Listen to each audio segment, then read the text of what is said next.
Hour 120. A man sits inside a glass booth on a sidewalk in the middle of Times Square, with a microphone in front of him and a crowd pressed against the glass. He is looking down at his own shoes. He can see spiders coming out of them. He looks up at the clock on the wall, and the clock has his friend's face.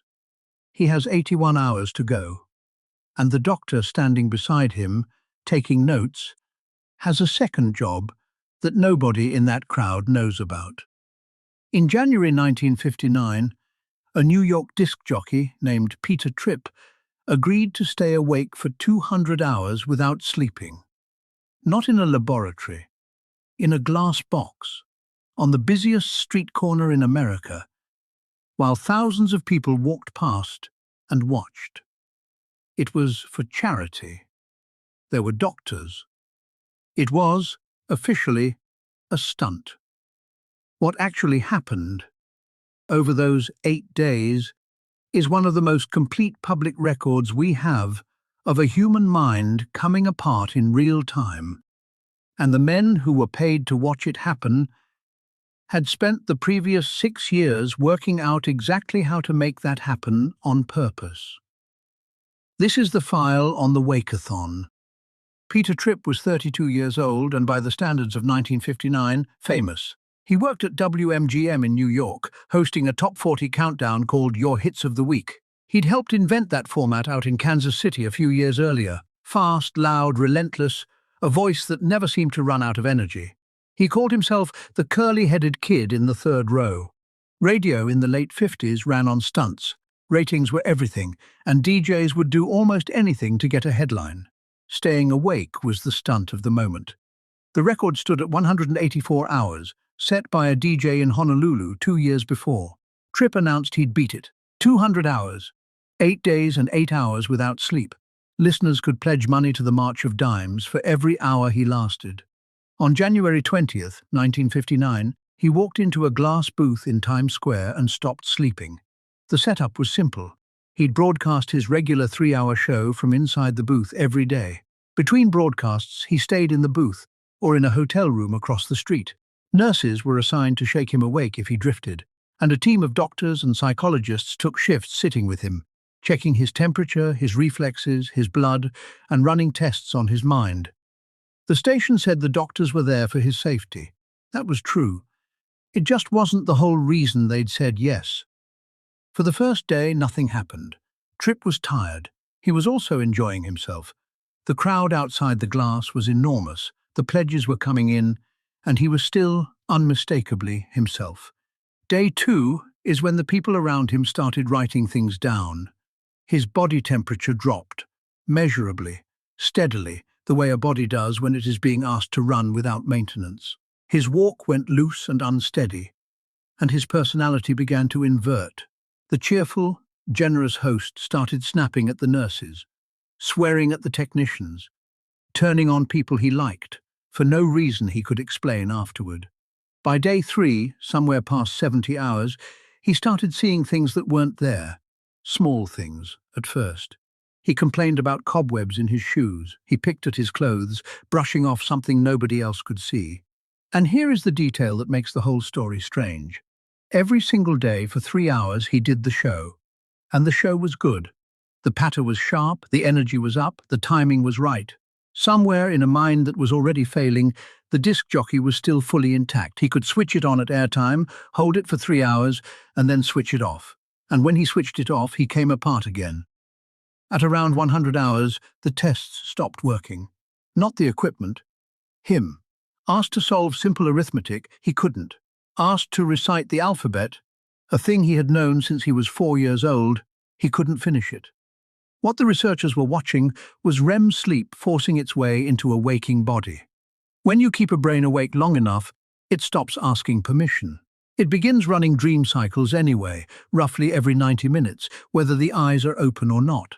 Tripp was not going insane. He was dreaming while standing up. At hour 120, he crossed the street to the hotel to shower and change. He opened a chest of drawers to get his clothes, and flames came pouring out of the drawer. His first thought was that the scientists had set it, a prank, or a trick to make him quit. Then the thought curdled. They weren't pranking him. They were building a case against him. They were going to frame him for something. Not long after, one of the doctors, a formal man, dark suit, walked toward him. Tripp looked at him and understood, with total clarity, that this was an undertaker who had come to bury him. He ran out of the building and into the street.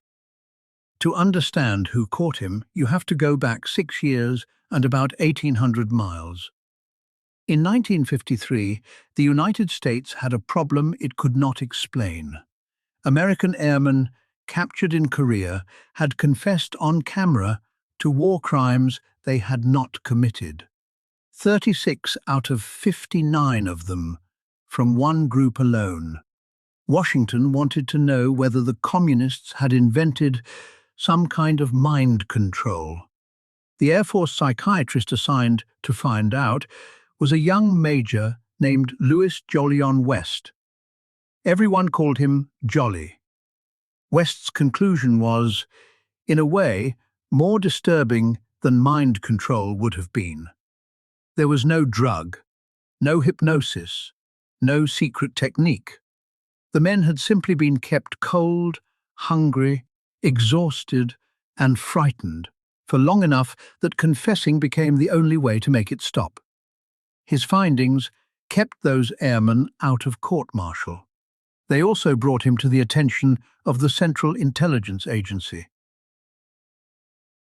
In June of 1953, West wrote a letter to a man named Sidney Gottlieb, the CIA chemist who ran the agency's mind control program. In it, he laid out experiments he proposed to run using psychoactive drugs and hypnosis. He became a contractor on MKUltra, Sub-Project 43, a grant of $20,800. And in 1957, 2 years before Times Square, West published a paper with 2 co-authors. One of them was Harry Harlow, the psychologist who was then taking infant monkeys from their mothers to find out what a mind does with nothing to attach to. The paper was titled Brainwashing, Conditioning, and DDD. DDD stood for 3 things: debility, dependency, dread. Wear the body down. Make the subject dependent on the people controlling their environment. Keep them afraid. Do all 3 at once, long enough, and a person's grip on what is real will fail on its own. You don't have to break them. You just have to hold the conditions and wait. Jolyon West was one of the doctors standing outside Peter Tripp's glass booth. Now, to be exact about this, because it matters, there is no declassified document stating that the Wake-a-thon was an MKUltra operation. What is documented is who was standing there, what he had spent the previous 6 years studying, and the fact that a radio station had just handed him a healthy adult male volunteer, worn down, wholly dependent on his handlers, increasingly terrified, under continuous observation on live radio. Debility, dependency, dread. For free, on Broadway, with a crowd. By hour 135, Tripp could no longer stay conscious on his own. For the final 66 hours of the Wake-a-thon, the doctors kept him awake with stimulants. Read that again, because it is the hinge of the entire story. The men monitoring the experiment for his safety were now chemically overriding the one defense his brain had left. West is reported to have gone to the station and tried to get them to stop it. The station did not stop it. The last 2 days are the part that survivors of this kind of thing describe most consistently, and Tripp was no exception. He stopped being able to tell which of the things in the room were real, and then the fear turned inward. He began telling the scientists, quietly, that everyone believed he was Peter Tripp, but that he was not Peter Tripp. He was someone else, wearing the name. An impostor sitting in another man's chair doing another man's show in front of another man's crowd. He held that belief through the final hours of the broadcast. At 201 hours, it ended. He came out of the booth, and he slept for 13 hours straight. He woke up and asked for a newspaper. That was the story everyone told at the time. He was fine. He'd slept it off. The March of Dimes had its money, WMGM had its headline, and Peter Tripp had a record. What followed was harder to put in a press release. He was depressed for roughly 3 months. He had headaches. The people around him said his temper had changed and never changed back. The following year, he was indicted in the payola scandal. $36,050 taken from record companies to play their records. He was convicted of commercial bribery, fined $500, and given a suspended sentence. WMGM let him go. He drifted to San Francisco, then Los Angeles, then Toledo, then out of radio entirely. 4 marriages, 4 divorces. He told people, for the rest of his life, that the man who walked out of that booth was not the same man who walked into it. And here the honest answer has to be, we don't know. The sleep researcher William Dement, who would go on to essentially found the field, later argued that the stimulants Tripp was given were a far more likely cause of the paranoia and hallucinations than the sleeplessness was. 5 years later, a teenager named Randy Gardner stayed awake for 264 hours, longer than Tripp, with no drugs at all, and recovered. So it may not have been the sleep that broke Peter Tripp. It may have been what he was given to keep going. Either way, both were administered by the same hands. The Wake-a-thon was not the strangest thing Jolly West would put his name to. In 1962, he injected an elephant named Tusco with a dose of LSD roughly 3,000 times a normal human one to see what would happen. The elephant was dead within 2 hours.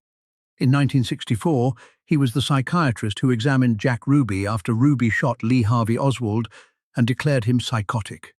In 1976, he testified that Patty Hearst had been brainwashed.